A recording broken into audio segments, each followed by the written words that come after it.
All right. Yeah, well, thank you, Giovanni, for coming on and having a conversation. Why don't you start by introducing yourself? So Giovanni Savo, born and raised in New York, moved to Miami, which is where I live now, in 1990. So I'm dating myself. I turned 50 this year, which is hard to say. It's hard to come out. Um, so most of my life has been now in South Florida, although you never lose like the northern vibes.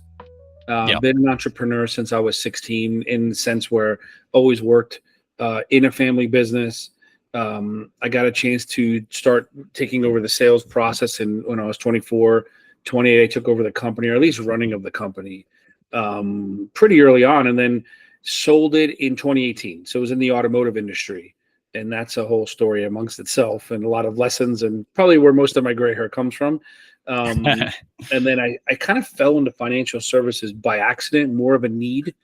And then I started looking at the industry, and I saw a lot of flaws in the industry, Yeah. and wanted to take a very different approach. And so I had this learning experience of running business in the, like I said, the automotive space, saw a big missing link in finance and kind of put the two together.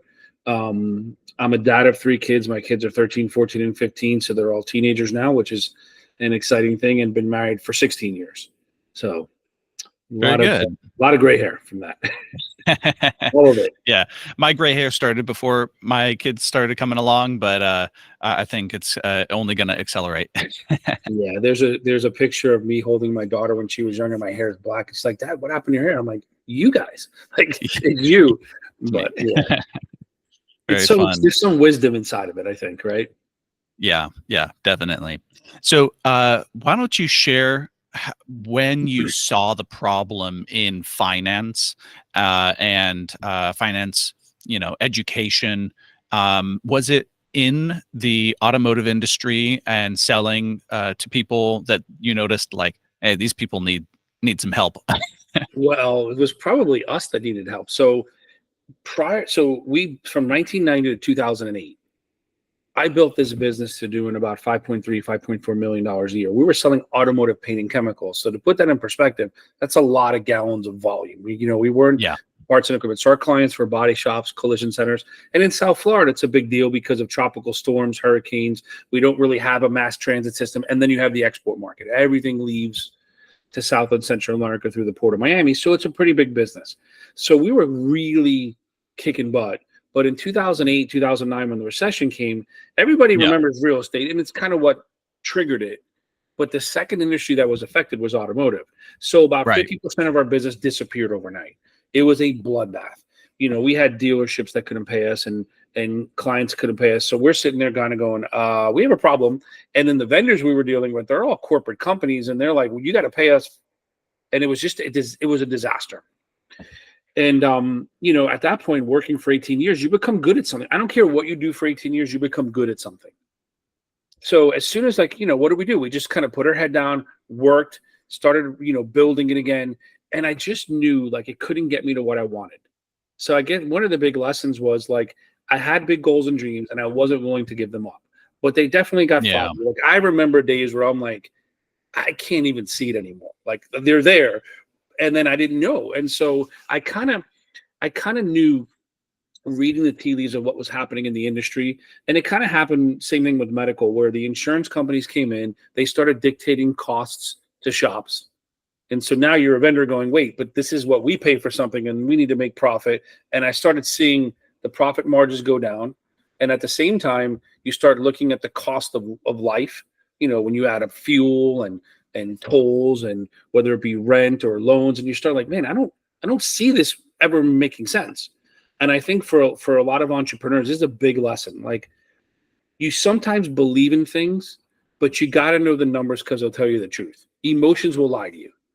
And so yes, I just felt it was wrong, but I also knew the numbers weren't playing out. yeah, So, and I would give this analogy to people that I explain to people, and I know this is going to go a little bit off base, but it'll make sense. Picture, like, if me and you were like, our families came to us and they said, Geo, James, you guys got to figure out, our vacation this year. So me and you are organizing things. Before we buy a plane ticket or rent a car, we need to know where we're going. The destination is important. Why? Because it dictates the vehicle. If I want to go to Hawaii, I can't bike there. There's no road. I can't drive there. It's either a boat or a plane. If I want to go to Right. the moon, it's a rocket ship. So why do I say that? Because the destination of our life should dictate the vehicle. But everybody Yes. does it in the reverse order. They get the career and then they kind of force it, hoping it's going to get there, and it never really does. I mean, Mhm. there are so many history teachers that will never see the pyramids because the career they chose can't pay the bills enough to get them to do world travel. It's an Yeah. insane thing. And we're always taught that way. Like, you may say with a guidance counselor, like, you're great at talking, you should go into becoming a lawyer or whatever it is, and it never equates. So for me, I kind of knew the industry couldn't get me there. I didn't think the way of that analogy. That analogy came later, but it really was a good visual. So I started looking for other options. And I was like, I'm a foodie. So I was thinking, catering company or food truck. That's not going to get me there. And then all of a sudden, about 7 years ago, I had a conversation over a beer about personal finance. And as soon as I started listening, I realized that was the missing link, because in the way I describe it is personal finance and business finance is like cardio and weightlifting. They're in the same gym, but there's definitely different rules that apply. And you could be good at one and not necessarily good at the other. And as soon as I Yes. started understanding, like investments the right way and debt management and insurance is the right way and planning, I'm like, if I would have known that, I could have built it into the business model and it wouldn't have mattered. So who do I Yeah. start talking to? Coworkers, other business owners, manufacturers, anybody that I knew. And the pattern appeared where pretty much nobody knows anything about money. And now, after doing probably 3,000 to 4,000 appointments, I can tell you, I'm shocked when I sit with someone. I'm like, man, it's really good. It doesn't mean everybody's going over Niagara Falls in a barrel bad, but there's so many subtle things that people can do to optimize. So what I saw, now I knew this is a long answer to a short question. What I saw in the industry was everybody in finance, and that's a generality, most people, it's all the sales pitch. It's all geared towards the high pressure sales, the manipulation, these slick, now everything's on TikTok and YouTube, and there's Yeah. no genuineness at all. It's all very salesy. And I go, well, we built an automotive business where most of my clients were cavemen. We built it on relationships. And I go, that's the missing thing. Now, everybody says that.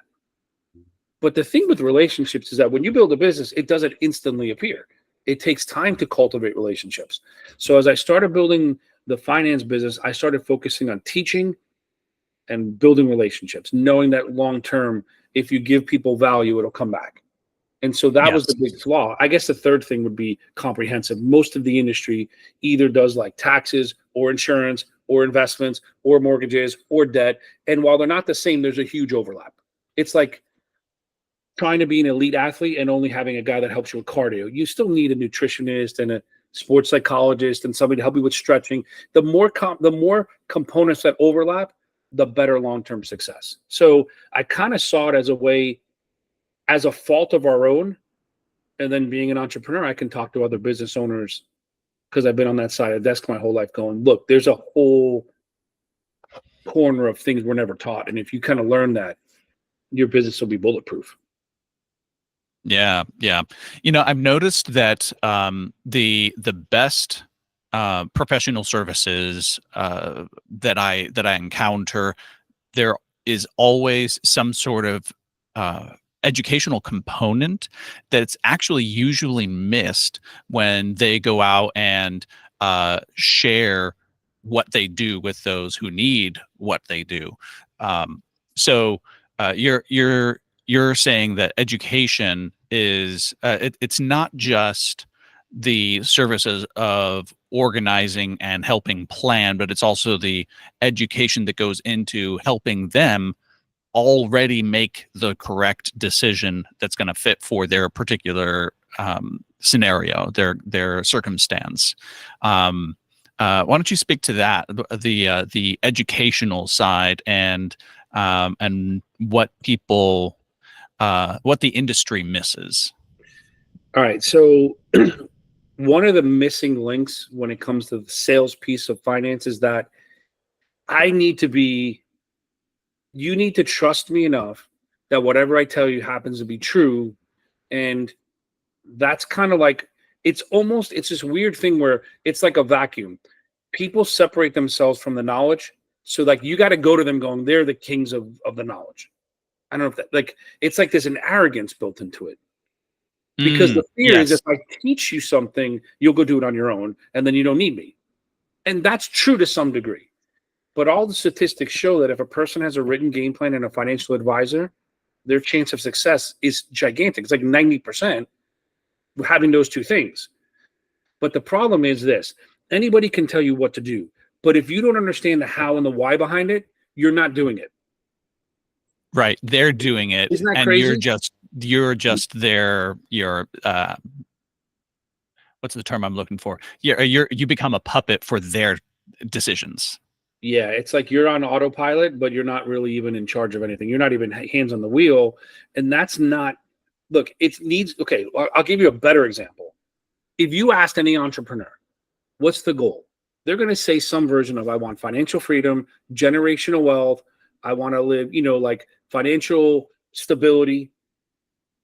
Here's the problem though. If I gave you generational wealth, there's one missing piece. It's not the money. It's the knowledge of what to do with the money. Because if you can't teach Junior, Yes. what did you just do? It's why when people win the lottery, I think it's like 80+% go bankrupt. Why? Because they were never taught the habits. There was no habits built into it. It's why when Yes. people have like gastric bypass surgery, a lot of them gain back all the weight. Why? Because the habits weren't built into it. So if you somehow became wealthy, your son or daughter, if they weren't taught the right way, have a significantly worse chance to keep it because they weren't built it. So think about if you're a financial advisor and you're going, this is what you need to do, but you never teach it. What have you really done? Not much.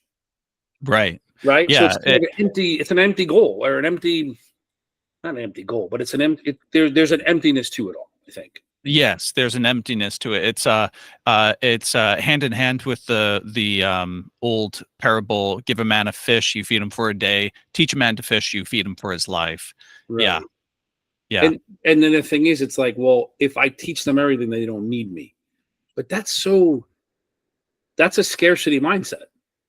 In a right. country with 300 million plus people, you teach 100 of them and you think 99 are going to go and do their own thing. They're not. As a matter of Yeah, fact, it's the opposite that I found. Because yes. The I'll note on this: the scarcity mindset of information is contradicted by the typical I don't know, phraseology about overcoming the scarcity mindset with the TikTok salesy stuff, right? So like money isn't a zero sum game. Is knowledge a zero sum game? that's true. When you share knowledge, you're actually multiplying that truth, because not just one person but two people now can use that truth to advance, again, a non-zero sum game, which is finance. Yeah. The other thing that I'm noting, that I'm observing, is people can smell dishonesty. People can smell lacks of generosity, and if you are generous, if you have goodwill, people get that from you, and that's the other thing that I think you're seeing is being more generous attracts people who need. And that's what you're trying to do too, is you're Yeah. trying to attract those who need in this Well, particular way. everybody needs. I'll be honest with you. Like, look, take the word finance out of this conversation, and let's say I was an elite coach. Michael Jordan needed a coach to get 1% better. Maybe a guy that's 100 pounds overweight needs the coach to get 90% better. But the arrogance to think that I got it all figured out is crazy, unless that's what you do. But the crazy part is, go to an elite chef. They're not arrogant. They may be arrogant because they know it. But when there are other chefs, you know what they're doing? They're looking at the knife skills. Can I pick up something? So the crazy part is, the Yes. better somebody is with money that I talk to, the more questions they have. Am I doing it all right? It's the people that have nothing going on right. There's a huge fear of ego. I don't want to be told how bad it is. I don't want to know. And so the ignorance, they stay there, which is crazy. But the key is, well, let me teach you first. Let me share with you how it all works out so you can analyze your own situation and see if it's working the way it's supposed to. That Right. changes the game. That's now Yes. because I'm a willing participant then. Like I'm going to bring you value first with no expectation of anything. And when you do that right, you get people that need, but they also want. And now you have someone that you participate with. That's a huge Right. deal. So it's like a partnership then, which I love, Yes. you know? So you got to be willing to give up first. And in business, if you think, and this is a truth, and well, it's my opinion, if you think that you're going to do business without adding value or putting limited value and hoping that you can get X out of it, that's a recipe for long-term disaster because somebody's Yeah. going to come and eat your lunch, period. Yeah, yeah, that's another thing that I've noticed is um, generally speaking, the goal of the kind of business owner that is scarcity mindset is um, minimize output, maximize input, and that's actually not the recipe for wealth building. Not for yourself. If you're just looking for your looking at your isolated kind of insulated scenario, and it's also not the recipe when you go beyond your own self to like your community, right? If you want to be rich, you want your neighbors to be rich. If you want your neighbors to be rich, you're going to want your community to be rich. So the recipe for wealth building is to not minimize but maximize output. Not to maximize your costs. You should definitely minimize your cost because that's I'll say the virtue of efficiency. So you Right. don't you don't multiply your costs artificially and unnecessarily, but you figure out how to deliver as much value as possible. Yes. Well, it goes to, so if you understand investing or money management, there's the idea of compound or compounding interest. So you think about big, easiest picture, a snowball rolling down a hill. As that snowball Right. gets bigger on itself, the bigger it is, the bigger it gets. This, if it's on a small slope or a steep slope, the steeper slope will obviously grow exponentially. But in business, there are certain traits, tools, ideas, concepts that have an exponentially larger long-term effect on your business that will compound. There's just like there's certain skills that will compound. Look, if I learned acoustic guitar today, unless I become Dave Matthews, it doesn't have a long-term compounding effect that can pay me millions of dollars. Right. But if I learn good communication skills, I can Yes. argue, or good networking skills. So when you look at a business model or whatever they're selling or whatever their product is, what are the things you can do that have a compounding effect? And what most short-sighted business owners do is they don't have that mentality. They have a lottery mentality. I'm going to do a little bit and hope to get a lot. I'm going to buy a Yes. cheap product, hope to make a lot of money, but that's not sustainable. No, not at Or all. the thief mentality where it's I'm not going to do anything. I'm going to steal something and have it equate to something. But then there's the if I work mentality and I do it the right way and I've angled the right hill, put it on the right hill, and it's the right concepts, they'll have a compounding effect. That's Yeah. relationships. That's adding massive value, knowing it will come back. The only fault with that is if you're putting your what's the word called? Putting your eggs towards something that doesn't have a compounding effect. And that's where you need somebody from the outside going, that's not a good idea. It sounds like a good idea in your head, but it doesn't translate really well. And that's, you need that in business. You need somebody to play devil's advocate because people open a business and there's an emotion attached to it, but your emotion is going to lie to you sometimes. And Yeah. so, you know what I'm saying? So, Yes. Yeah. We have two eyes for a reason, right? And it's always a good idea to look at something from a second perspective, because that gives you a lot. It's not that you get the same amount of information it's actually a multiplying of information, Mhm. because uh, the the uh, the information that you gain isn't just another picture; it's depth. That's true. Yeah, it's a 360-degree view, but you're right. It's high, low, in between. That's a good visual. That's a good analogy. Yeah, yeah, So I think that also comes, kind of going full circle back to finances and everything too. It's why the industry doesn't teach, because yeah, or in my case, why I believe it. Because if I can bring you massive value, if I can teach you the right things to do, chances are you're going to follow. And if you do, I can ask you one question nobody else can. Who do you know that needs to learn? Not who do you know needs to buy a product, who do you know needs to learn? And in that, the products and services that they need will become apparent to them. yeah, yeah. You know what I'm saying? So where in most businesses, go buy a car. What are they? But we'll do real estate better. You go to a realtor, you buy a home. What's the question they're asking? Who do you know wants to buy or sell or rent?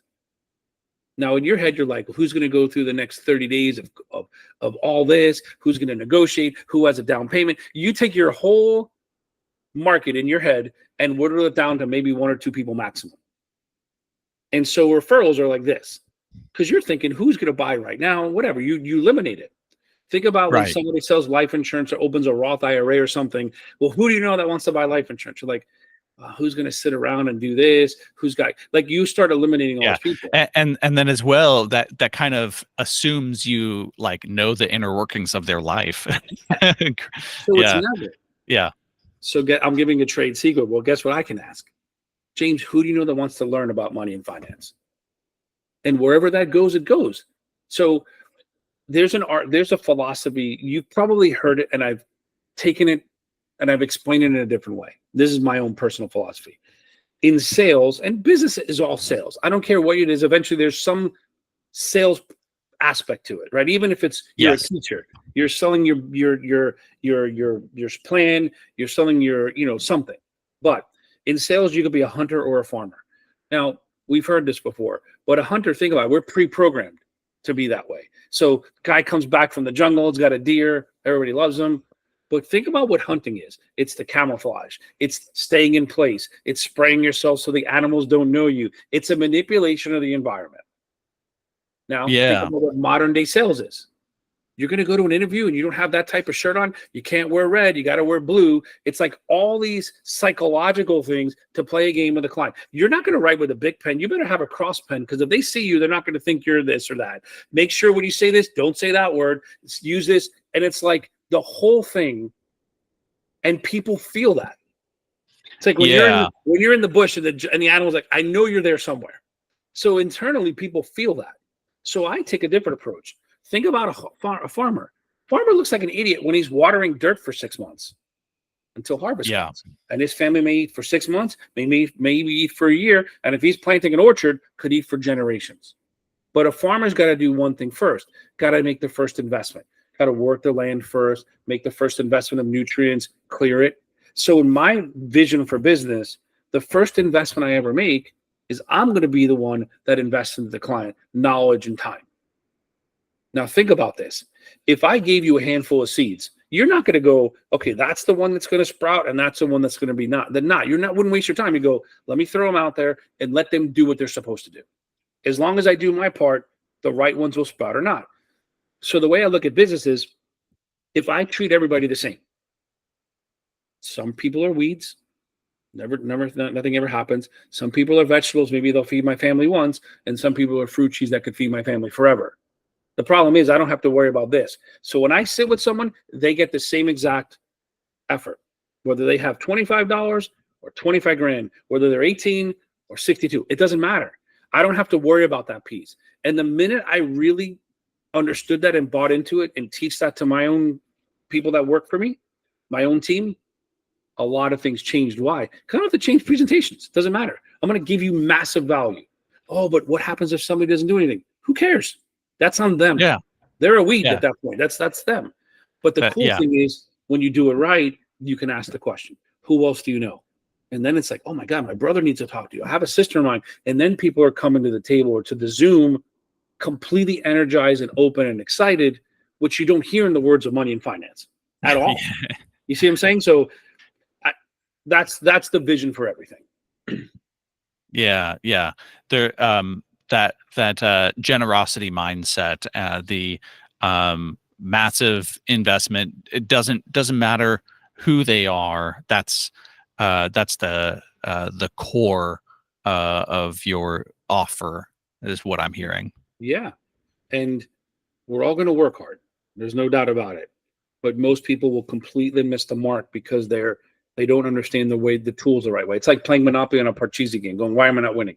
Playing by the wrong set of rules. You got to learn this. You got to Yeah, learn it first. And financial literacy is terrible. It's not taught anywhere.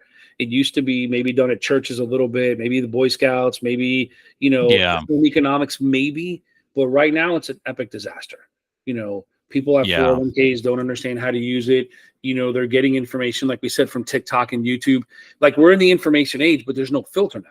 So now you got to make a yeah, lifetime decision based on production value of video. That's insane. yeah. Right? Yeah.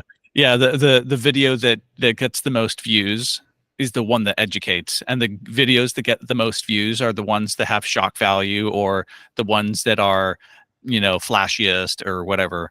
Yeah. Yeah, that's really unfortunate. So um your challenge then is to know what it is people are truly seeking, and offer that. So what have you found people truly desire when Well, they are ready? okay. So here's the other analogy that I would use. When people say things like, I want financial freedom or generational wealth or things like that, those are English words. Yes. This is a math problem. So I don't Yes. know what that means if you really think about it. So this is what I would tell people. So I'm in Miami. James, where are you located? What part of the country? Central Missouri. Okay, so we're probably 20 hours drive time, maybe, give or take. Probably, yeah, right around 20 hours, maybe slightly less. Okay, so let's say I said to you, next weekend, come to Miami, we'll do a boot camp on finance, and you agree. You're going to ask me one question. What's my address? And you're going to put Right. in one tool now, GPS. Now, you don't question what the satellites are doing. You just sit there and say, it says make a left, make a right, go straight. There's police. Let me slow down. There's alternate routes, correct? Now, Yeah. could you imagine I go to you, James, listen, it's Miami. If you miss me, you'll fall into the ocean. Just get in a car and drive south. You'd think I'm crazy. Like, this would be the worst podcast ever. Like, this is a crazy person. Now, I go to you, listen, I'm not going to give you my address, but I want you to rent a Ferrari and drive faster. What? The speed doesn't matter. I need to know the address. So think Yes. about what I'm going to tell you. 20 hours would be insane. But me and you know people that are going to go on 10, 15, 20, 30, 40-year journeys to their retirement. If they don't have an address, they don't have a GPS. And if they don't have a GPS, you're going to get lost. It's the most complicated journey we're going to go on. That includes raises and recessions and good presidents and bad presidents and taxes and braces and college loans and car loans and 401ks and retirement and debt. You're going to maximize and figure all that out for the next 20 years. Like, if let's say somebody's watching this that's 20 years old, for the next 45 years, and think you're going to do it, zero chance. That's the crazy piece. So think about this. Well, gee, I want financial freedom. Forget that. Let's figure out what that means. What age do you want to retire? How much income do you need in retirement? How much income is in that with inflation? Do you want to have an estate for your kids? Do you want to pay this off? Do you want your mortgage paid off? What's your savings? We can ask enough questions to figure out the destination. Well, now guess what? I know where you're at. And now we have a roadmap. Yes. Now guess what happens? This is where the value comes in. I'm going to teach you how to navigate. And guess what? I get to ride shotgun. So every now and then you could say, do I make a left, right? I don't know. No, don't go down that way. And so by adding massive value, by giving people a game plan, you become the most valuable person in their journey. Yes. Yeah. I use a destination origin route analogy as well in my own business, in my own work. So one of the things that I think there's some really good parallel between these. when I am helping a client figure out how to communicate what they do to those who need it, people have a destination in mind. People have a desire, a felt need, a material need. That is the destination, and part of it they will know. You need to know what that is. Yeah. An address. They don't care about the GPS coordinates, but they do have an address. I want to go here, and Yeah. they'll use English to say that. And then once you know what the address is, then you can you can find the GPS coordinates of that and map a route to that destination. So when you're communicating what you do to the people who need you, you're not communicating the route, you're communicating the destinations. Hey, you want to go to this address? And people will be like, yeah, that's where I want to go. um, uh, but as well, sometimes people have a vehicle in mind, and what they really want is the destination. The vehicle is a distraction. We don't need a particular brand of car to get you there. Yeah. We just need to know where you want to go, and then I can help you to select the car that'll actually do that. So the origin is obviously where they're at. The route is your service, and the destination is their desire, the fulfillment of their needs, their wants, etc. That's exactly. I think there's a like a really good parallel between those analogies, the one that you were sharing, and my own. What are your thoughts? No, it's 100% true. And then I think you could add something to it. But I don't want this. I don't want to do this. Well, hold on a second. You want this. We don't have a choice. It's like, I want to bake a cake, but I don't like eggs. Then we're not baking a cake. Like, which is more important, the ingredients or the end result? If you really want a cake, then who cares? And so what happens is, I think when you really articulate it well, to what they want, you go, this is what it looks like, and it's got emotion to it. I really want that. Well, then this is what we have to do. I know, but Yeah, my friend said this. Who cares? Like, that doesn't care about that. Like, you want this? This is what we're doing. And when it becomes real to them and it's a real goal, what ends up happening too is that people look at their communities, their friends and family, their neighbors, the people they work with. And what happens is they get excited when they're in their 20s, they get beat up in their 30s, and they give up in their 40s because they look around and are like, nobody like me, whatever the like me means, whether it's their career, their neighbor, their community, their ethnicity, their race, nobody like me wins the game. It's like, no, they just don't know the game that they're playing because they're all lost driving around in circles, which is why they live in the same neighborhood, have the same home, nothing changes. But if you can learn the right steps, then you can also teach it. So somebody's got to break out of it, and it's got to be with knowledge first. yes. You know what I'm saying? So it's Yeah, a big deal.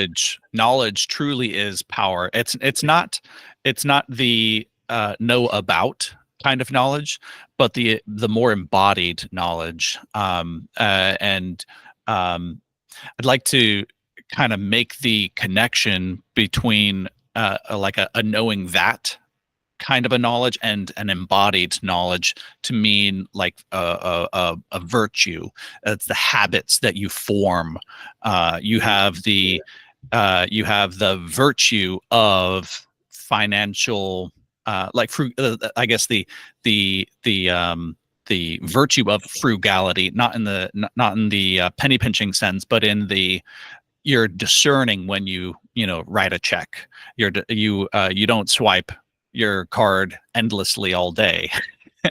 Right. So it's you take the knowledge, and then you slowly over the course of your life build that into your person, so that as you progress, you are you can kind of say that the car that you're driving is improving on the journey. Yeah, you So become the embodiment of what you're working on, yes, right? yeah, Well, the thing is, think about this. If you knew it right, then guess who gets the benefit of it? The secondary benefit. If you have kids, your kids. Or, like, I always joke around, I'm Italian. Clearly from my name, you could probably tell. What's the culture of Italians? We eat spaghetti and meatballs. I know this sounds like a joke, but I picture cultures and what their food is. And that kind of gets passed on where it's just that thing. Think about if the culture of a home was we invest a certain way, we save a certain way, we do certain things. And that was just the conversation. Well, guess what happens? When my kids were 7, 8, 9, 10, 11, and 12, we started talking about money and finance. My kids are 13, 14, 15. We talk about investments all the time. Why? Because they'll be light years ahead of where I am because of not taught time and knowledge. But if Yes. it's not part of the culture that we have in our homes, it's because we're losing all the time or we're just confused. How can it really take shape? Yeah, yeah. I like using the definition of education to mean the transfer of culture, and that's Mm, exactly what you're talking about. It's a true education that you're offering your children when they are growing into adulthood. They are growing into the kinds of adults who know how money work. yeah. And by the way, it should be if you're a leader of your community. And I just mean like your friends. If you have a barbecue and you understand about investing correctly, how are you not telling your friend whose Yeah, 401k is not doing what it's supposed to do or who has the wrong this or that?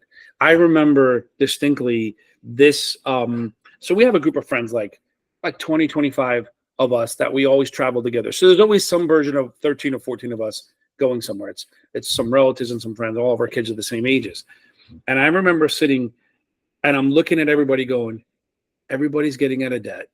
Everybody's got the right insurance. Everybody's working on the right things. Like I did my job in the world where they're going to be better off financially. If the worst that ever happens, if I disappear tomorrow, the core group of people that I know are good. That's a yeah. purposeful approach. You know what I'm saying? That's different. And I think if businesses had that and truly believe that, be game on. And so Yeah, yeah. I'd like to shift focus to communicating this to your target audience. How do you normally go about sharing what you do uh, to those people who are not yet on board, who are maybe interested? Um, Maybe they just heard about you and they've landed on your site. What are the words that you use to explain to share what you do? when people ask what I am, so let's say go to a networking event, right? This is a great example. If I go to a networking event, there's 8 other financial advisors there. Like there's like that's like one of the places to go. And so I realize that if I can explain and own the territory of what I mean. So if I tell someone I'm a financial advisor, whatever they think that means is what it is. So what I do is I tell people I'm a personal trainer for people's finances. Well, what is that? And then I would go into analogy about what a personal trainer would do related to somebody who can help them comprehensively, or use the GPS analogy. People are starving for knowledge, but they don't want to be punched in the face with a sales pitch. So I find just communicating and really asking someone going, look, if you want a refreshingly different approach, let's have a 5-minute conversation. I think within a few minutes, they can realize this is something a little different, you know? Yeah, So a lot of my business is all generated from referrals. yeah. I do almost not almost. I've never done a cold call in a business where cold calling, and you go, well, why? Well, because there's very little value can Trust. happen in a few minutes. You know what I'm saying? So Yeah, it took a yeah, lot of, took a lot of going to networking events, a lot of social media where I'm on, Facebook groups and I'm on, LinkedIn. And if I can have a conversation, I know that people are working hard. They just need to know that their working hard can be amplified. yeah, yeah. You touch on something pretty critical. Trust is the basic currency when it comes to business. Oof. Money is a tool, but it isn't the basic currency. It's money works on top of trust, Yeah. and money is sometimes a substitute for trust, but uh, but it's not a terribly good substitute for trust. Hmm. If people have very little trust, it's going to cost a lot of money. But if people have a lot of trust, then money is almost an afterthought. So like so you said you haven't done one cold call. I love that. I have. I think I've tried it and I have had zero zero success with cold calls, because again, like, my kind of a service is a high trust kind of a service as well. Yeah. And a the person who needs what I have to offer needs to know that I'm trustworthy. And if they don't know me already, if they don't know somebody who knows me and can vouch for me, then that threshold they need to overcome in order to interact with me on a professional level is really high.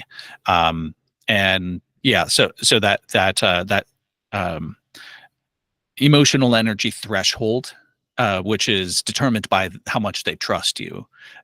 Overcoming that um, is a lot easier when when they have been introduced to you or to me, Yeah. um, Yeah, for and sure.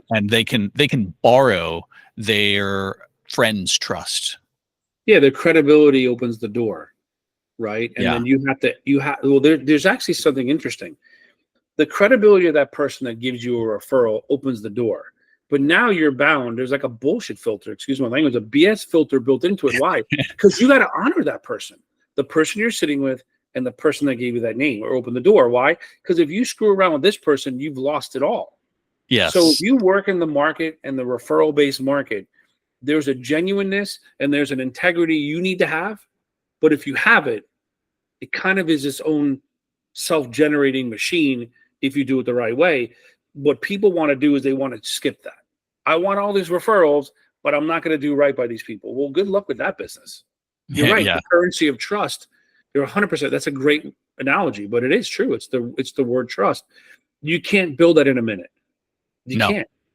So there's an no, you can't. investment of something and a belief. So this is when I was building this business. There was a year or two where my wife would be like, "Why are the numbers not moving?" I'm like, "Because we're building the relationships."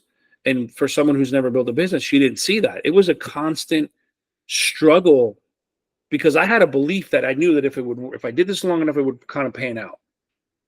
But there's this gray area in the middle where you're doing all this work where it's not coming. Think about that farmer planting, and he's around people that have never seen a farm come up. They're like, "What are you doing?" But I just kind of knew intrinsically it would work. And so 2024, it's been incredible. It's been a crazy year because it started to really start to pop. So then I look at them like, now if we double down even more, we don't have a farm, we have farms or whatever you want to, whatever the large farms would be. I don't know, whatever. You know what I Yeah, mean? yeah. There's a scaling. There's a It's exponentially quicker though. right. Instead of using, a hand plow, you've got some machinery. Yeah.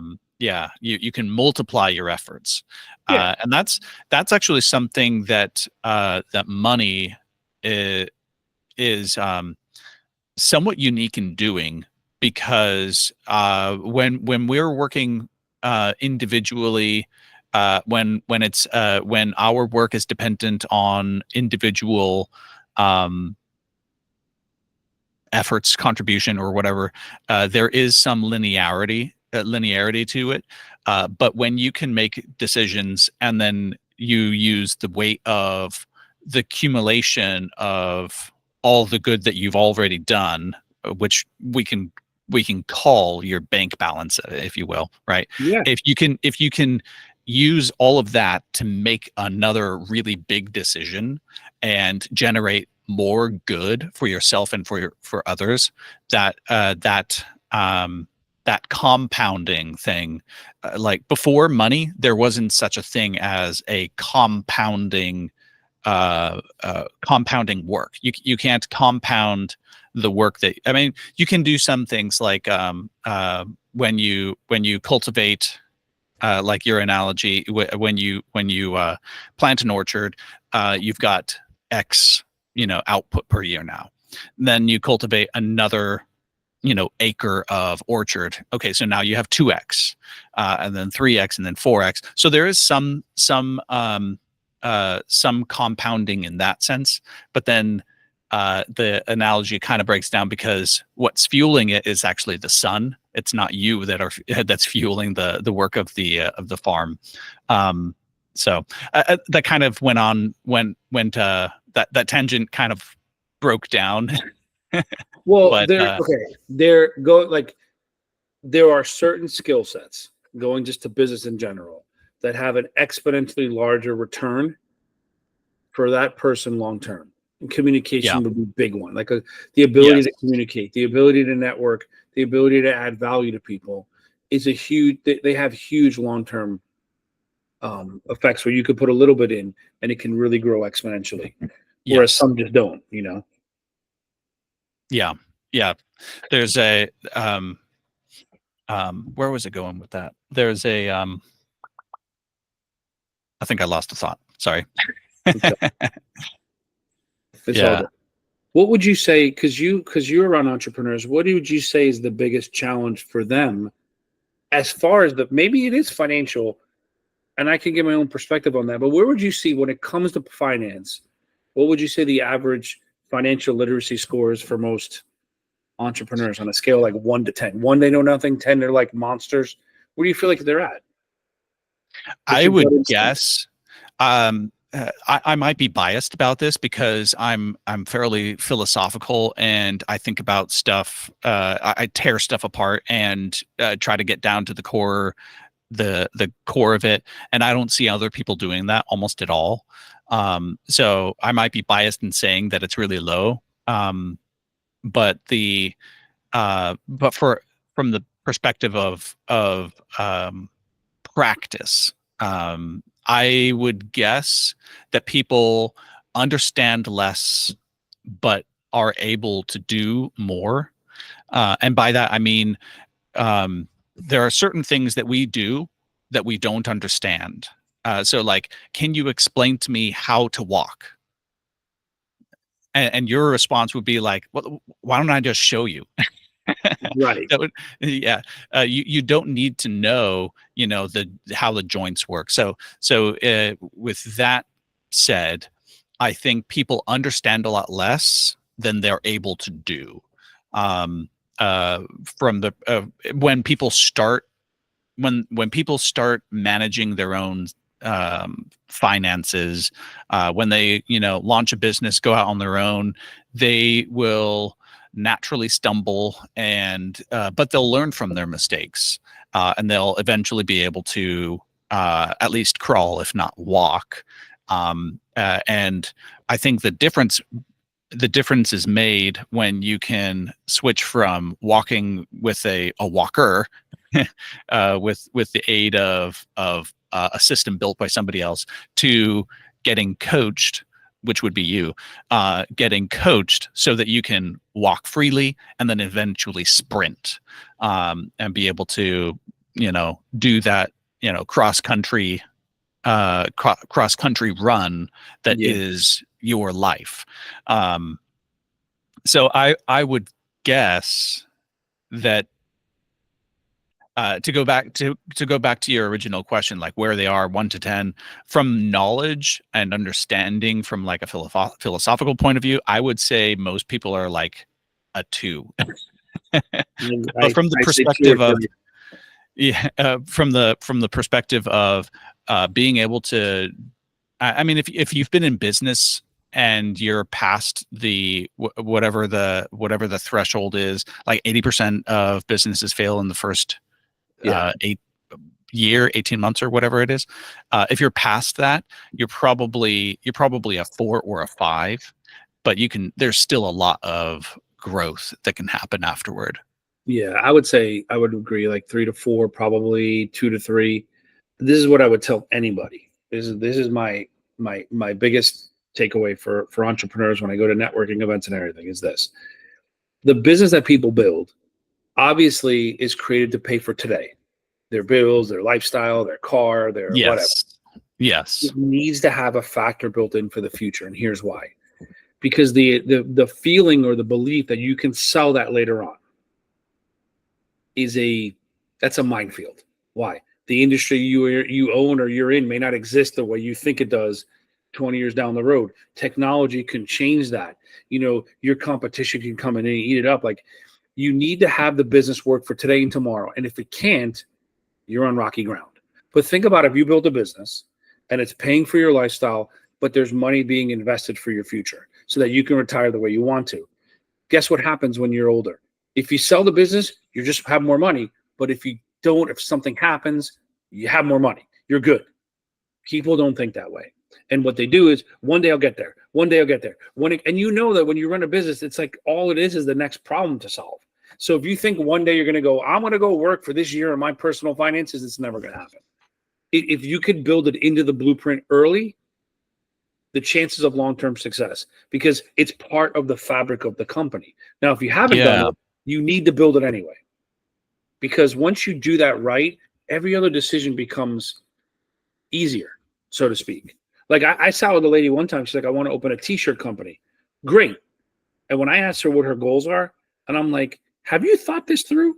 Like, unless you're Calvin Klein, there's not that many, you're not selling that many t-shirts to have that kind of income. And she was so stuck on it because her family was telling her it was a good idea. I'm like, you're going to fail. It's the writings on the wall. That's like me telling you, I'm going to go run 100 miles. I'm going to do an ultra marathon tomorrow. And you're like, have you ever run before? No, but I know that people do it. And you're like, you're going to die. There's 100 miles. If you did it, you'd be the anomaly of anomalies instead of preparing, knowing that you can do it.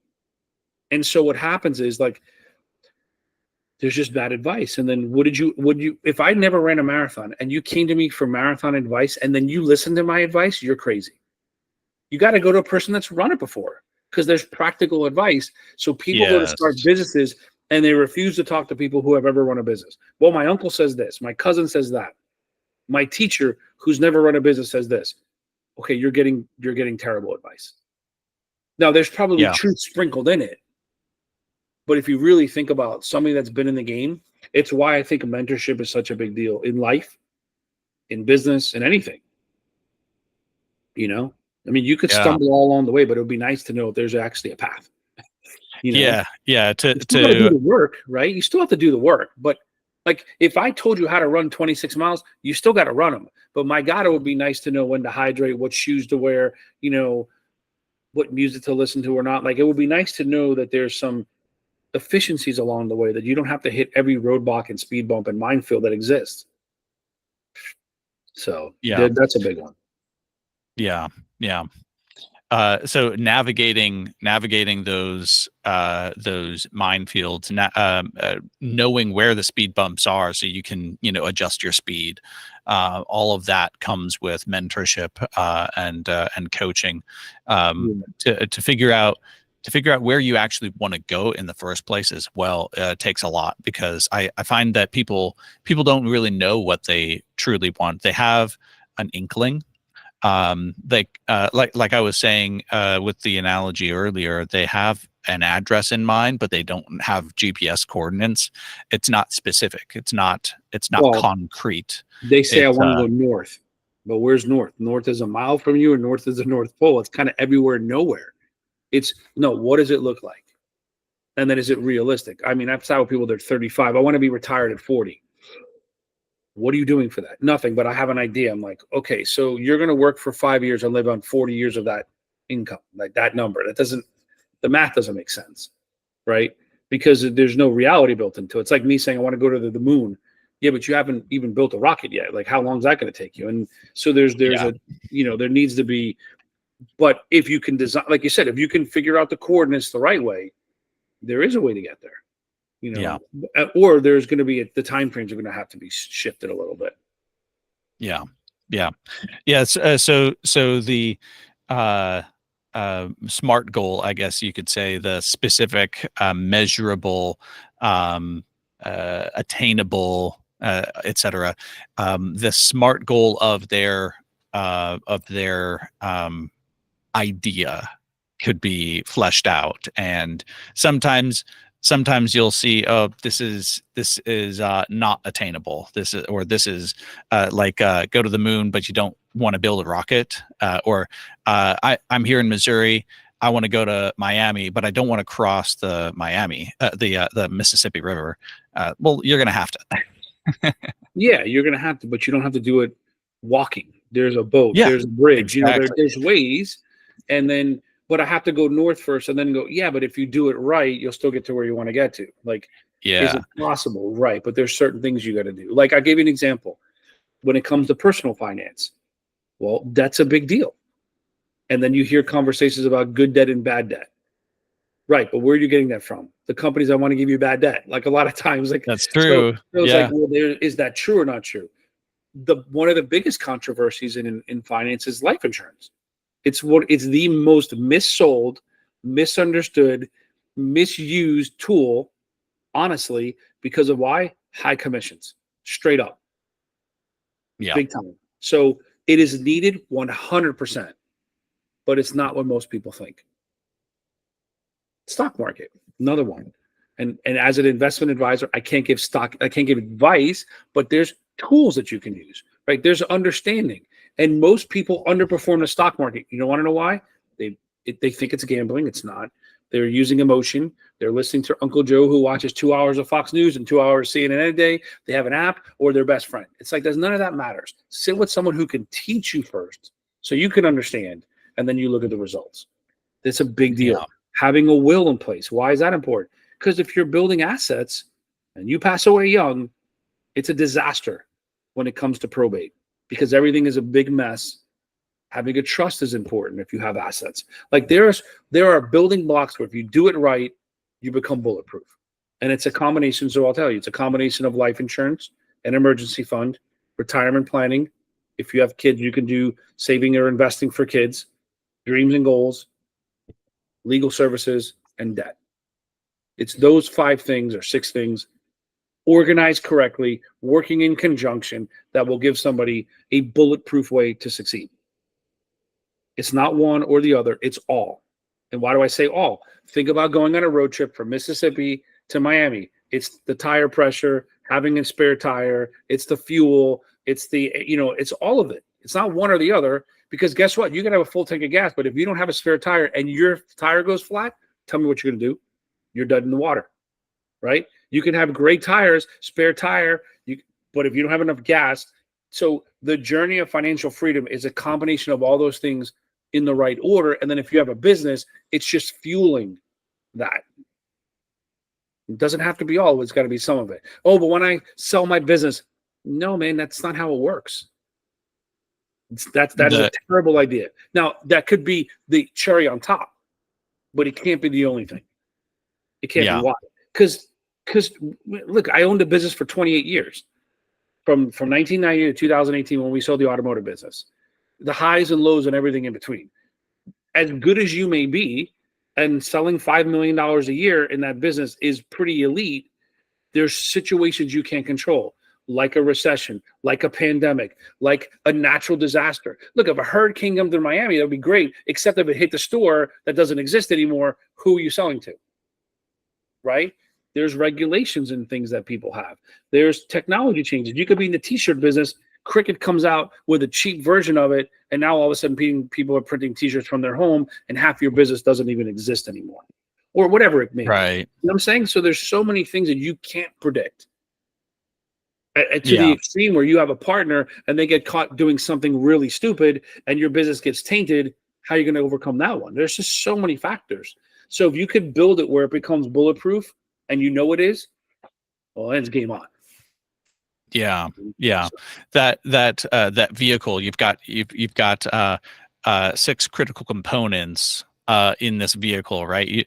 You can't just have a piston. You need cylinders for them to go through, right? Yeah. You can't just have tires. You need gas, etc. There's You need there's spare a bunch of Yeah. analogies for for the automotive thing. You've got preventative maintenance, you've got accidents, and you have to repair. So what do you need? You need some way to get repairs on that vehicle. Anticipate some of the stuff that's going to happen to your vehicle. Yep. Yeah. Well, think about this, right? If anybody goes on a road trip, a real road trip, and they have their family, the amount of planning that goes into it, and GPS, but do we got maps just in case we lose signal? Like, do we have all that? And most people will plan for that 4 or 5 hours. Think a better example. Think about how many hours people take to plan a wedding. A 4-hour event, give it 2 days maybe. They'll spend months, maybe a year, to plan a 4 or 5 hour event or a weekend. Yet they won't spend 4 or 5 hours to plan their financial future. How is it Yeah. going to work out? It's crazy. Now, there's fear involved, clearly. There's ego involved. There's lack of trust. And that's where we come in, or at least somebody like myself going, wait, there is a way. Let me give you the roadmap. Let me give you the game plan. Well, why would you do that? Because going on this on your own, you could probably do it. But why would you at that point? The funny part is, in the way my Right. business works, I don't even charge for my services. I make money from the companies I work with. So I can literally ride shotgun, and if somebody needs insurance or investments, that company pays me. So truly, there's a zero barrier to entry except for someone's ego. Honestly. That's I it. just figured, Ooh, that's an right? interesting one, because that could be a high cost.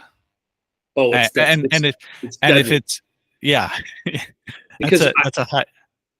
I could tell you, when I sat with a guy one time and he had 70 grand in debt. The way he was paying it off was going to take about 25 years. By reorganizing, and it's a combination of interest rates and minimum payments and everything, he would have been out of debt in about 13 years. And he goes, no, I got this. I'm good. And his wife was like, what? And you go, either there's things he hasn't explained yet that he can't uncover, which is a whole other issue, or he thinks he can do it on his own. And you go, that's crazy. That's insane. But what can you do with that person? Nothing. You give them the best. But it's like me saying, I don't know anything about electrical, but I'm going to go wire my house. If you're an electrician, you're going, I'm not going in that house because someone's getting killed. Like, there's just no way. Now, could you figure it out? Right. But if you did figure it out on your own, the inefficiency of time, the amount of wasted time, it's crazy. So I do see that every now and then. But there's nothing you can do. You just honest, love you, good luck. I'm here if you need me. Yeah, yeah. You know? That's an interesting cost as well. So everything is in business is an exchange of some sort. We were saying that trust is the basic currency. Yeah.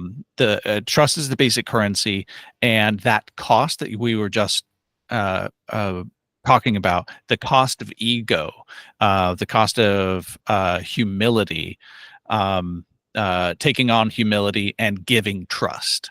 That is what they give you in order for you to not just give, but be able to give what you have to them. Yeah. Oh, yeah, for sure.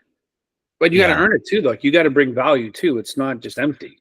It's a Yeah. It's a balancing act, right? I'm going to trust you. I'm going to open myself up to you. Then can I bring you value back to share with you? And if it does, we've just elevated that then. Because now you Yeah. get two people working together, and there's a compounding and exponential effect of the work, because you're not doing this on your own. Like, really think about like Michael Phelps. Yeah, he swam all those laps, but there was a coach analyzing, looking, going, okay, you're tweaking your shoulder, you're doing this, and they're in that fight together. Because there were days he did not want to swim, and there were days that guy didn't want to coach, but together, if they were on, there's an exponentially larger effect, an amplification of the work. Well, the same thing comes with Yes. someone's lifelong goals and dreams. So you can't just go in and pretend to be there. You have to be a part of it, and you got to want that person to win. And that's where trust comes in. Because if you truly believe, in my case, if I truly believe, if I wake up and go, I want James to win the game of life, oh man, I just bought into you, right? But that's pretty awesome too, because then it's like, well, there's a lot of responsibility on my end, but if you trust me and I bring you the right tools, we're in this journey together. That's pretty cool. If you really think about it.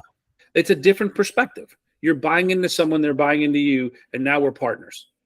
Yes. Isn't that pretty awesome? That's good. I like that. That it's kind of like there's a mutual investment. Yeah. And I There's a say mutual this, investment. I say this because remember where I came from. I had lost everything in 2008, like rental property, home, everything. Because I was the young, my parents were older. They can't rebound like I can. So when I talk to people and they're like, man, I got a lot of debt, or I'm like, I've been there. I'm good. Like, you're okay. I got you. But here's the thing. I get to wake up every morning to change the legacy of someone. And in doing so, I get to write my own. That is the coolest business to be in, right? Yes. That's So cool. Yeah. it's awesome. I love it. And so as I've Yeah. been building this concept, I have about 40 agents that now work with me. These are the conversations. So when I'm like looking to recruit, and as I build my business, I'm looking, are they people? Are they genuine? Are they good natured? Like, where's their head at? And if they fit, it's like, I got the core. I don't know anything about finance. I don't care. I could teach you that piece, but I can't teach you the foundational principles of being a human. If you got those good, we can get them on. So if I have someone that has that salesy approach, that doesn't work in what I do. It doesn't Yeah. mean they can't be salespeople, but that sharky mentality, I can't turn a shark into a dolphin. It doesn't work. But I can Yeah. get a good person go, I can teach you these fundamentals, because people are dying for great information and they just want it served to them in a different way. Yeah, people are starving for not just good information, but somebody to give it to them who actually wants their good, Oh yeah. who has goodwill.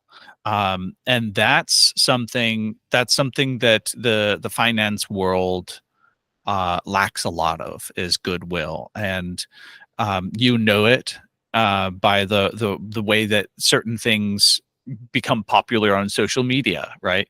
It's like, oh, this um, the oh the way that people will sell themselves to those who would otherwise need their services is a um, basically they are in it so that they can succeed, but not the other person. Yes, And that's that the zero-sum game right from the beginning. Look, exactly. this is where it gets good. In the world of investing, let's say, for example, we can all invest in Apple and Apple can win. It doesn't mean that they win and we lose. We're investing in a company to do better, for example. It's not that you win and I lose when it comes to that. Now, when it comes to like investing in currency, oh, I got to win, you got to lose. We're trading currency. That's a little different now. But in investing and in getting better, it's like knowledge. If I'm smarter, it doesn't make you stupider. It means we can both be smarter. We could both Yes. be wealthier. We could both be richer with our concepts and ideas and with money. And whatever rich Yes. means to that person. It doesn't mean that they have, $1 million in the bank. It could be whatever wealth means to them, but it doesn't take away from mine. As a matter of fact, if I'm doing well and you're connected to me, you can amplify what you're doing. Because I just know Yes. something you don't know, and vice versa. You Yeah. know, and that's where that's the same thing. You'll get a guy great at investing, but he doesn't tell his friends. There's Yeah. literally communities. This is the craziest thing ever. I have sour people. They go, my friend invests. He won't teach me. Why? Well, and I'm like, you understand that they think that there's a limited amount of money. Like, that's the dumbest thing ever. But that happens a lot. It's crazy. It's crazy. Yeah. That's when you There see communities that never move. Yeah, I think here's something that people don't understand. There is an unlimited amount of money. That doesn't mean the number of, whatever currency you're talking about is uncapped, although that might be the case.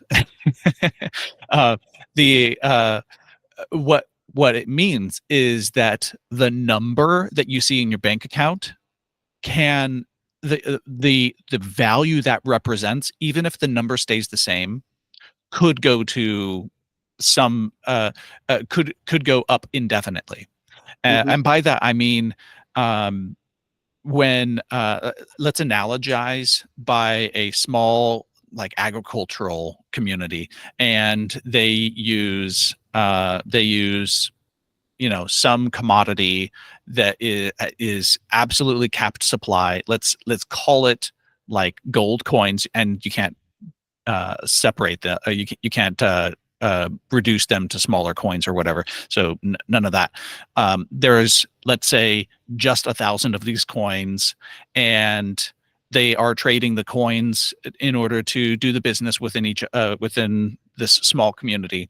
Let's say then somebody comes up with a new technology to radically transform how much production that they can achieve through their small farm, right? So instead of X tons of potatoes, they get 10x tons of potatoes a year out of their small farm. I don't know if that's probably not a small farm, but in any case, the amount, the count of gold coins didn't go up, but their value did, Yes. because he doesn't need that much more, but he can trade a lot more, and he can deliver a lot more of whatever he produces for the same or possibly fewer of these coins. Hmm. Um, and the actual money in the community increased, even though the count of the currency did not. 100%. And Yeah. that analogy does scale to our whole economy. When our economy is doing well, the actual count of the dollars that are in circulation could still go up, but the value of those dollars doesn't have to go down. Right. I think that's what we saw in like 2018, 2019, especially. 2019 was my best year. And then the opposite can happen too. Something happens and the value of the dollars in circulation, let's say it stays static, but the value they represent still goes down. Yep. And that's because money is not something that's money isn't something that's created by a government. Money itself is a representation of the good that we deliver to each other. Well, this is the way I would describe it. You're right. It's the way that I can pass value to you. For example, if Yes. you work for American Airlines and you work for 24 hours, right? And I sell you apples. I can't take those 20. They have no value to me. They have value to American Airlines. So how can you buy an apple? They have to give you something green that I can then take, right, to give you the apple. It's just a transfer of value. That's all it is. Yeah. Well, right? Does that make sense? Yeah. So the money isn't the value that's being transferred. It is a representation of the value that had Exactly. been transferred. Exactly right. So the value that's transferred is not the dollars that cross hands, it's the apples that cross hands. Yeah. It's the time that was spent doing labor for the airline. It's the getting the traveler from point A to point B. That's the Hmm. value. That's the Right. value Right. chain. And it's an unfortunate misconception that wealth equals money. It's actually wealth isn't money. Money is a representation of wealth transfer. Correct. It's the accumulation of the values you brought, quite frankly, to the Yes. world. Yeah. Right? Yeah. Well, Money, in essence, actually is information. It's information about you doing good for another person. true. Or for a lot of people. That's Or why for I have a Yeah, hard time when people talk about and they complain about somebody being wealthy. I'm like, they did something to bring massive value to a large enough scale that it affected. yeah, You know what I'm saying? yeah. Are there cheats? Are there con artists? Yes. Sure. But Yes. that's an exception, really. It is the exception because in the game, if you're cheating the system long term, it does come back to haunt you. Exactly. It does. You can't sustain that for decades of time. And if Yes. you can, yeah, you're the anomaly, but it's not the norm. It is not the norm. Yeah. How do you You're know an that? anomaly of anomalies if Yeah, how you do you can know that? sustain it. Because right, because if you have a business that's running and your whole cheating, eventually somebody comes along with a similar business and a similar concept, and you could say goodbye to your business very quickly. And Very it's why quickly. things change. It's why, yeah. So I agree with that. And here's a great point for people who are either in business, entrepreneurs, or just employees. I need to make more money. Well, then you need to be more valuable.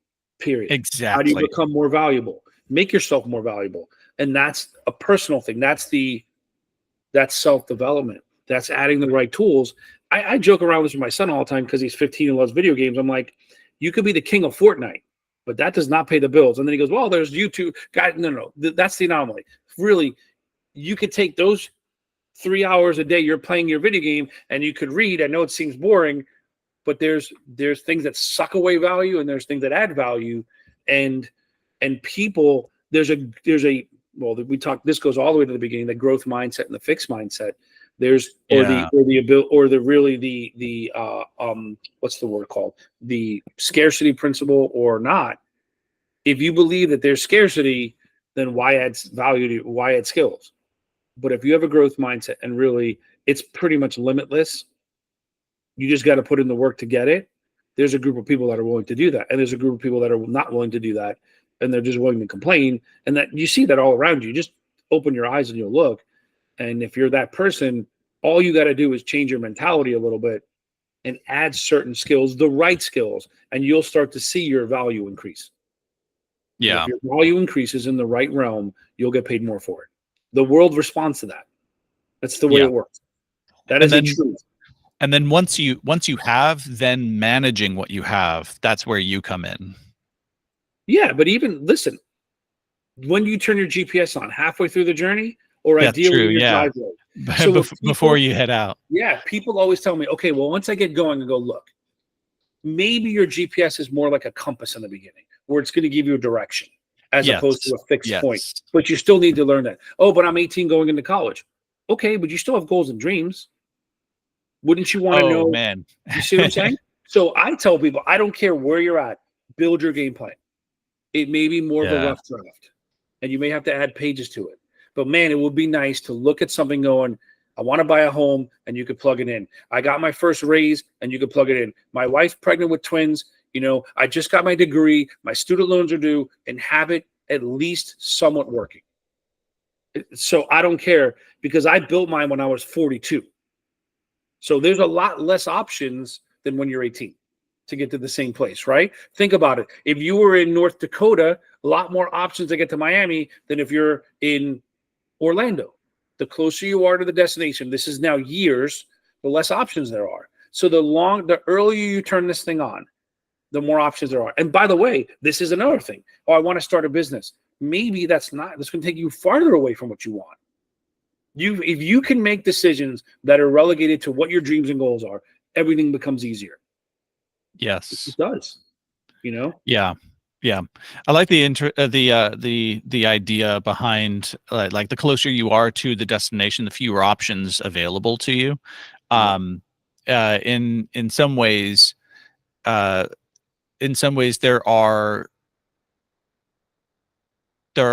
a if you've already started the trip, you have resources. This thought that occurred to me is needs a little bit more formulation. Your methodologies can change as you progress in your journey. So let's say so I'm in Raleigh, Missouri.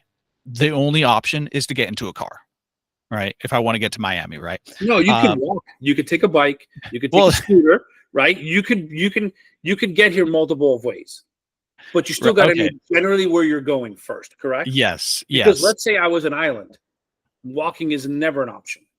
Yes, that's true. What I'm saying? So my thought was the methodology available to you can change based upon where you are in your journey. So like, let's say I get a couple hours into the journey and I hit the Mississippi River. I could, hop on a ferry to just float downriver to get to the Gulf first, and then cut over on a boat to Miami. That might be more expedient. Maybe it's easier. Maybe it has other advantages, and we can analogize that to financial.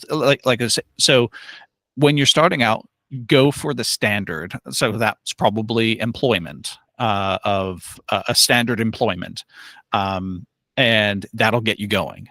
And then when you have opportunities that come along when your skills increase, then the methodology that you use to get to your destination, you actually increase in options in methodologies, even though the routes themselves change a little bit. Well, I will tell you this too, when it comes to the career, and this is hard, but sometimes the career choice is even detrimental. I've heard Yes. someone go, "Oh, I want to be a psychologist because I like helping people." There's nothing wrong with helping people. Yes. But then if I ask you, what are your goals and dreams? I want to be generationally wealthy and I want to retire at 45. That's not going to happen. That's not going to happen Unless on you that write a kind of thing. best-selling book. You go, there's a big jump for that. Oh, but I'm going to create something new or something. Well, hold on a second. Like, we got to guarantee you get here first. And so there's this whole, when you it's like anything. I want to make Thanksgiving dinner. Well, we need the right ingredients first, right? But I need to know, are we making turkey? Oh no, we're vegans. Okay, well, that tells me that's okay. We're still making Thanksgiving dinner, but I know the ingredients are going to be different. Like, Right. think about it. Think about how crazy this is. You ever go to the store and you got to pick up something for dinner and you have no idea, and you just go over and over. Then you go to one aisle, then your wife calls you and you go, "Oh my God, I got to go to the dairy section." You go here and you end up coming home over budget and you forgot something. And it took That's forever. exactly it. Yeah. We all do that. But if you go in with that list, you're in and out like a ninja. Boom, boom, boom. You know, and then you're done. Well, think about if you had a list, the recipe for your life. Man, it's a lot more efficient. It doesn't mean that we can't add a little bit of spices different. But if we know the recipe is good, we can follow it. How beautiful would it be to have the recipe for success? Yeah. That's the key. And then you go, well, I own a business. Okay. That means you own an oven and I own a stovetop. We still need a recipe, right? There's methods to get there. But if you don't have the recipe set, and that goes to the ingredients that I mentioned before: life insurance, emergency fund, which is a savings account on steroids, retirement, college savings, or some type of savings for kids if you have it, dreams and goals. So those are things not related to my retirement or things like that. Wills and trusts to protect all the assets we're working on, and a plan to get out of debt as fast as possible. If you had all those things, those are the ingredients. If you had them all set the right way, you're going to be eating no matter what. Doesn't matter. Yeah. Because there's protectionary measures, there's defense and offense built into it correctly. Yep. Dinner's going to be on the table. It might not be exactly what you had in mind when you started, but you're eating. Yeah. And you're going to have a feast. You're going to have a feast because you design it that way. And there's no BS built into it, right? Because inside of it, there's also, well, I just burned turkey. Well, we still got Papa John's. There's protectionary measures built into it. That's why if you're 18, you should build one, right? If you're 25, it doesn't matter. You should have it because maybe you're doing some right things. Check mark, check mark, check mark. I got to work on this stuff, right? Or I'm completely going in left field here. Okay, well, we got to course correct you back, right? So think about, I guess the last analogy I'll give you, when you go to your doctor, what does he tell you when you do your annual physical? Good, subtle course corrections. Dude, you're dying. We got to fix everything. Really, one of those three things. So when you sit with a person like myself, they should be telling you one of three things. You're good. Let's make some adjustments. You're going over Niagara Falls in a barrel. We got to reverse this whole thing. And if they're honest with you and teach you, well, then now you're even a little bit closer where you want, you know? Yeah. So yeah. We've set the analogy record on this thing, I believe. Right? Maybe. But I think when it comes to money, there's a fear. I use a lot of analogies because when people come with money, they're like this. There's a fear, right? So it's like, wait, let's talk about something we can agree on. Can it be food? Can it be a trip? Can it be working out? What can we use that can make sense, knowing that a game plan works? And then let's talk about how that really translates. Yeah. And there's also a lot of mystery that shrouds money, because oftentimes people really don't know what money is, let alone how to use it. And now, like I was saying earlier, explain to me how to walk. You don't exactly need to know all the philosophical ins and outs of money to be able to use it well, but it does help a little bit. When something's not going right, you can diagnose it if you know the anatomy, for if we're talking walking, or if you know the philosophy, the fundamentals of what money is and how it works. Well, a lot of times one of the biggest problems with money is there's a emotion tied to it. and bad There's a lot of decisions are made, yeah. there's bad decisions are made with emotion. Whereas, Yeah.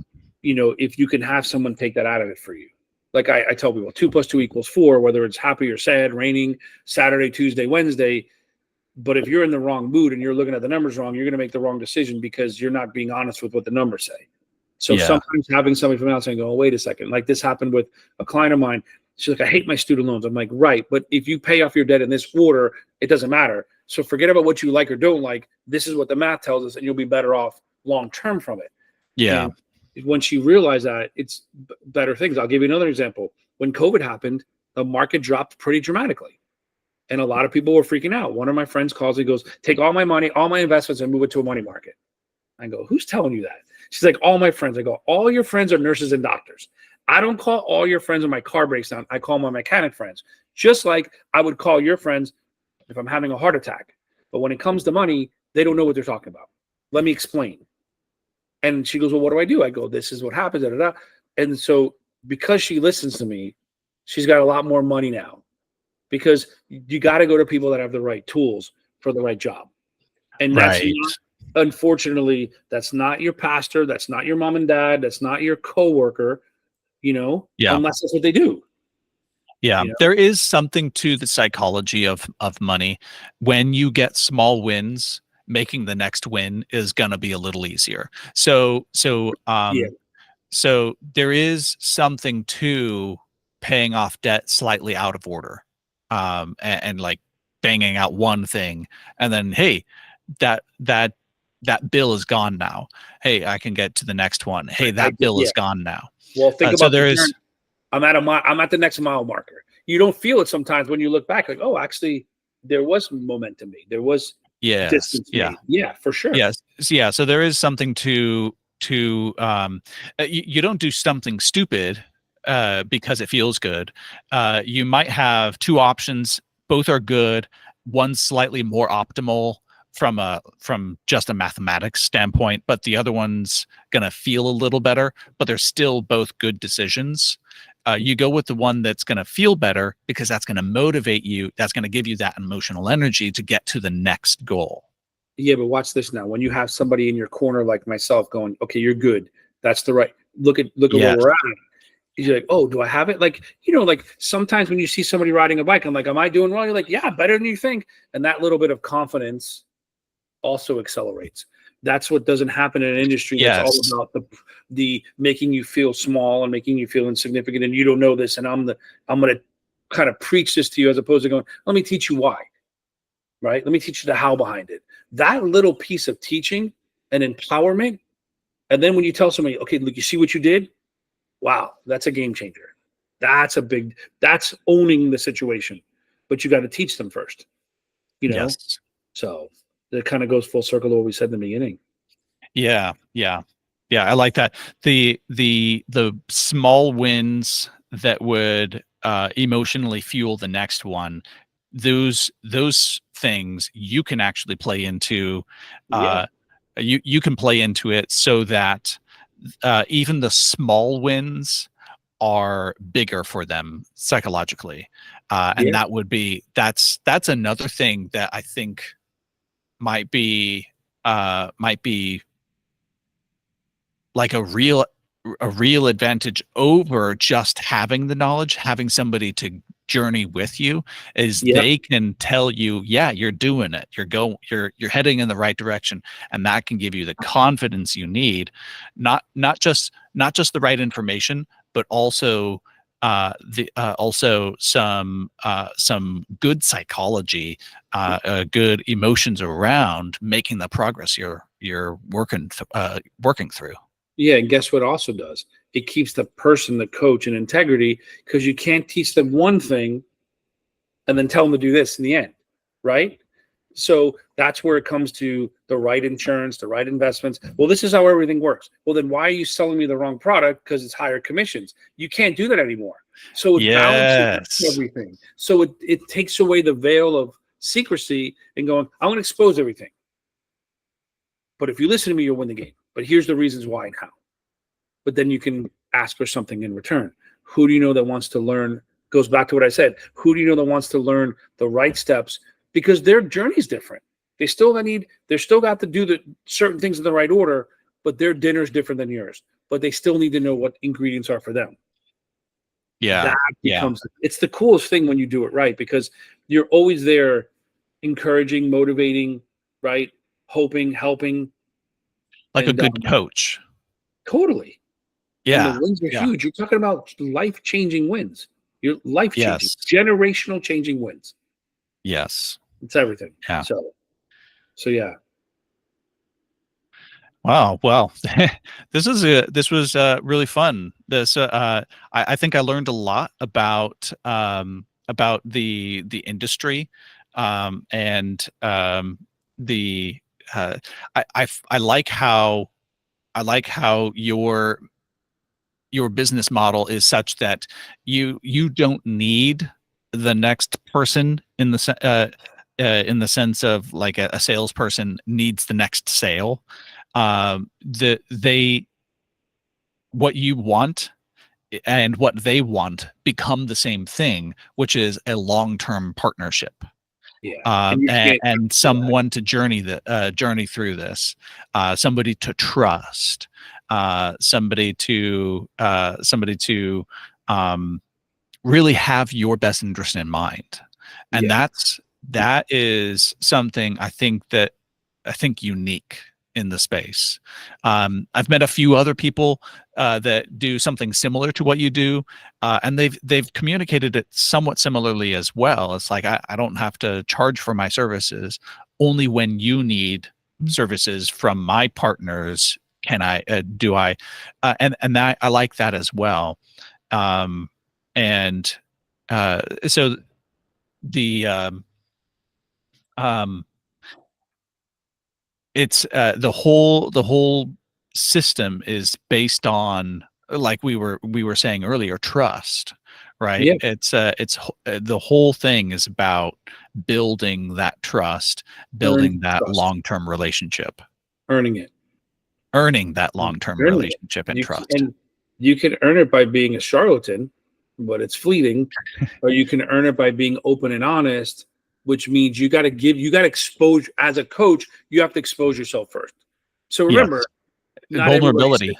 not everybody says yes. So you have to be willing to go, I know the system's right, I know the method's right, I know what we coach is right, and the right people listen, the right people don't listen. Think about what I just said. Like, perfect example. If I was a radio station, now I like hard rock.